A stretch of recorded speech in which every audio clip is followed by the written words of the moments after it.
চলো আমরা আরো কিছু কঠিন বস্তুর আয়তন বের করি এবং তারপরে যদি সময় থাকে তাহলে আমরা কিছু পৃষ্ঠতলের ক্ষেত্রফল বের করার সমস্যা করব। তাহলে আমি এখানে একটি সিলিন্ডার এঁকে ফেলছি। এটা হলো সিলিন্ডারের উপরিভাগ, এটা হলো আমার সিলিন্ডারের উচ্চতা, এটা হলো নিম্নভাগ। এটা যদি স্বচ্ছ হয় তাহলে তুমি এটার পেছনের অংশটা দেখতে পাবে। এটা দেখতে অনেকটা পেপসি ক্যানের মতো। এবং ধরো যে আমার সিলিন্ডারের উচ্চতা h সমান 8, আমি এটার একটা একক দিয়ে দিচ্ছি, এটা হলো 8 সেন্টিমিটার। এটা হলো আমার উচ্চতা এবং তারপরে ধরো যে আমার এই পেপসি ক্যান বা সিলিন্ডারের উপরিভাগের ব্যাসার্ধ হলো 4 সেন্টিমিটার। তাহলে এখানকার আয়তন কত বা এটার আয়তন কত হবে? এবং এখানকার ধারণাটা সেই একই যেটা আমরা আগের সমস্যাগুলোয় দেখেছিলাম। তুমি যদি একটা পৃষ্ঠতলের ক্ষেত্রফল বের করতে পারো এবং তারপরে এর গভীরতা নির্ণয় করতে পারো তাহলে তুমি খুব সহজেই এর আয়তন বের করতে পারবে। তাহলে এখানে তুমি যেটা করবে সেটা হলো তুমি এই সিলিন্ডারের উপরিভাগের ক্ষেত্রফল বের করে ফেলো এবং তারপরে আমরা এটাকে এর উচ্চতা দিয়ে গুণ করে দেব এবং এটা আমাদেরকে এর আয়তনটা বলে দেবে। এটা আমাদেরকে বলে যে উপরিভাগে এটা কত সেন্টিমিটার। তারপরে আমরা যদি এটাকে আমরা কত সেন্টিমিটার নিচে নামালাম তা দিয়ে গুণ করি তাহলে আমরা পেয়ে যাব যে আমাদের সিলিন্ডারে আসলে কত ঘন সেন্টিমিটার আছে। তাহলে তুমি উপরের এই ক্ষেত্রফলটা কিভাবে বের করবে? উপরিভাগে এই ক্ষেত্রফলটা আসলে একটা বৃত্তের ক্ষেত্রফল। তুমি এটাকে এভাবে এঁকে নিয়েও চিন্তা করতে পারো। এভাবে সহজভাবেই যদি তুমি এটাকে এঁকে ফেলো তাহলে এটা হবে একটা 4 সেন্টিমিটারের ব্যাসার্ধ বিশিষ্ট একটা বৃত্ত। তাহলে 4 সেন্টিমিটারের ব্যাসার্ধ বিশিষ্ট একটা বৃত্তের ক্ষেত্রফল হবে পাই গুণ ব্যাসার্ধের বর্গ। তাহলে এটা হবে পাই গুণ 4 সেন্টিমিটারের বর্গ, যেটা সমান হলো 4-এর বর্গ অর্থাৎ 16 গুণ পাই, এবং এখন একক হবে বর্গ সেন্টিমিটার। তাহলে এটা হলো ক্ষেত্রফল এবং আয়তন হবে এই ক্ষেত্রফলটার গুণ উচ্চতা। তাহলে উচ্চতা হবে 16 গুণ পাই বর্গ সেন্টিমিটার গুণ উচ্চতা মানে 4 সেন্টিমিটার। তাহলে তুমি যখন গুণ করবে, যখন তুমি এগুলো অন্যভাবে সাজিয়েও করতে পারো। যেহেতু এটা গুণ তাই তুমি কোনো ক্রমে এটা করছো সেটাতে কিছু যায় আসে না। তাহলে 16 গুণ 8, চলো দেখি কি হয়। 8 গুণ 8 হলো 64, তাহলে এটা হবে এর দ্বিগুণ মানে 128 পাই। বর্গ সেন্টিমিটার গুণ সেন্টিমিটার মানে ঘন সেন্টিমিটার, মানে এটা হলো 128 পাই ঘন সেন্টিমিটার। মনে রেখো পাই কিন্তু আসলে একটা সংখ্যা, কিন্তু আমরা এটাকে এভাবে লিখেছি কারণ এটা একটা অমূলদ সংখ্যা যেটা কখন শেষ হয় না। তুমি যদি এটা লিখতে থাকো তাহলে তুমি কখন এটা লিখে শেষ করতে পারবে না, তুমি লিখতেই থাকবে। 3.14159 এভাবে চলতেই থাকে। তাই আমরা এটাকে শুধু পাই হিসাবে রেখে দিচ্ছি, কিন্তু তুমি যদি এটাকে সংখ্যায় প্রকাশ করতে চাও তাহলে এটাকে ক্যালকুলেটরে টিপে বের করতে হবে। এটা তখন হবে 3.14-এর কাছাকাছি একটা সংখ্যা গুণ 128, তাহলে এটা হবে 400-এর কাছাকাছি একটা সংখ্যার ঘন সেন্টিমিটার। এখন আমরা পৃষ্ঠতলের ক্ষেত্রফল কিভাবে বের করব? এই বস্তুটার পৃষ্ঠতলের ক্ষেত্রফল, এখানে এই উপরিভাগ এবং নিম্নভাগের ক্ষেত্রফল পৃষ্ঠতলের ক্ষেত্রফলের একটা অংশ হবে। তাহলে এটা হবে পৃষ্ঠতলের ক্ষেত্রফলের একটা অংশ এবং এই যে নিম্নভাগ এটাও হবে পৃষ্ঠতলের ক্ষেত্রফলের একটা অংশ। তাহলে আমরা এখানে পৃষ্ঠতলের ক্ষেত্রফল বের করার চেষ্টা করছি পৃষ্ঠতলের ক্ষেত্রফলের। তাহলে চলো আমাদের সিলিন্ডারের পৃষ্ঠতলের ক্ষেত্রফল বের করি।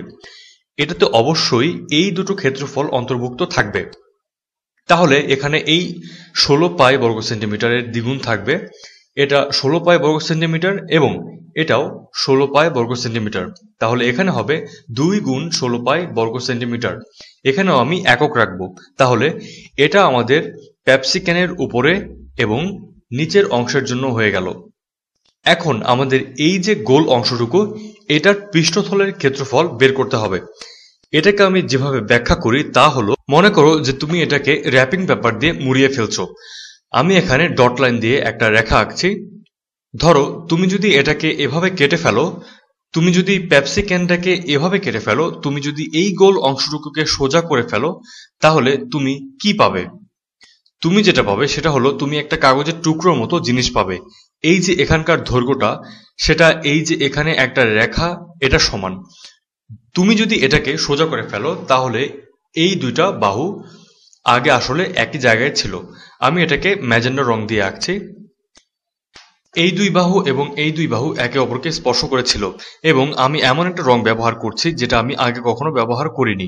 এটা আমি গোলাপি রং দিয়ে করছি। এই দুই বাহু একে অপরকে স্পর্শ করেছিল যখন তারা গোলাকার ছিল এবং তারা ঠিক এখানে একে অপরকে স্পর্শ করেছিল।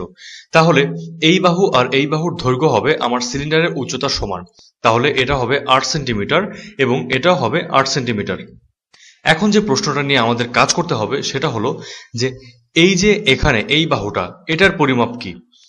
এটা আসলে দেখো, এটা আসলে ওই দূরত্বটা যে আমরা আমাদের সিলিন্ডারের পৃষ্ঠ বরাবর কতদূর গিয়েছি। এখন তুমি যদি চিন্তা করে দেখো তাহলে দেখবে যে এটা আসলে এই সিলিন্ডারের উপরিভাগ বা নিম্নভাগের পরিধির সমান। তাহলে এর পরিধি কি? এই বৃত্তটার ব্যাসার্ধ যেটা আসলে এই উপরিভাগের ব্যাসার্ধের সমান, এটা হলো 2 গুণ ব্যাসার্ধের গুণ পাই, অথবা 2 পাই গুণ ব্যাসার্ধ মানে 4 সেন্টিমিটার, যেটা সমান হলো 8 পাই সেন্টিমিটার। তাহলে এখানে এই দূরত্বটা হলো এই সিলিন্ডারের উপরিভাগ বা নিম্নভাগের পরিধির সমান। এটা হলো 8 পাই সেন্টিমিটার। তাহলে তুমি যদি যে অংশটুকু র্যাপিং পেপার দিয়ে মোড়ানো হয়েছিল শুধু সেইটুকুর ক্ষেত্রফল বের করতে চাও, উপরিভাগ বা নিম্নভাগের নয়, তাহলে তুমি যখন এটাকে সোজা করবে এটা এই আয়তক্ষেত্রের মতো হবে। তাহলে এটার ক্ষেত্রফল, শুধু এই অংশটুকুর ক্ষেত্রফল হবে 8 সেন্টিমিটার গুণ 8 পাই সেন্টিমিটার। তাহলে আমি এটা করে ফেলছি 8 সেন্টিমিটার গুণ 8 পাই সেন্টিমিটার। তাহলে এটা সমান হবে 64। 8 গুণ 8 64 পাই বর্গ সেন্টিমিটার। তাহলে যখন তুমি পুরো জিনিসটার পৃষ্ঠতলের ক্ষেত্রফল চাইবে তখন এখানে তোমার উপরিভাগ এবং নিম্নভাগের ক্ষেত্রফল আছে, এই যে এখানে সেগুলো, এবং তারপর তুমি এই অংশটুকুর ক্ষেত্রফল বের করতে চাইবে যেটা এখানে বের করে ফেলেছি আমরা। তাহলে এটা হবে যোগ 64 পাই বর্গ সেন্টিমিটার। এখন আমাদেরকে শুধু এটা হিসাব করতে হবে। তাহলে এখানে 2 গুণ 16 পাই সমান হবে 32 পাই। 32 পাই বর্গ সেন্টিমিটার যোগ 64 পাই বর্গ সেন্টিমিটার। আমি আরেকটু ডান সরে আসছি, যোগ 64 পাই বর্গ সেন্টিমিটার। তাহলে 64 যোগ 32 হলো 96 পাই বর্গ সেন্টিমিটার। তাহলে এটা সমান হলো 96 পাই বর্গ সেন্টিমিটার। এটা আসলে হবে 300 একটু বেশি বর্গ সেন্টিমিটার। এবং খেয়াল করো, যখন আমরা পৃষ্ঠতলের ক্ষেত্রফল বের করলাম তখন আমরা আমাদের একক পেলাম বর্গ সেন্টিমিটারে। এটা বোঝা যাচ্ছে তাই না? কারণ পৃষ্ঠতলের ক্ষেত্রফল এটা একটা দ্বিমাত্রিক পরিমাপ। এটা বোঝায় যে আমরা কত বর্গ সেন্টিমিটারকে এই সিলিন্ডারের পৃষ্ঠতলে জায়গা দিতে পারি।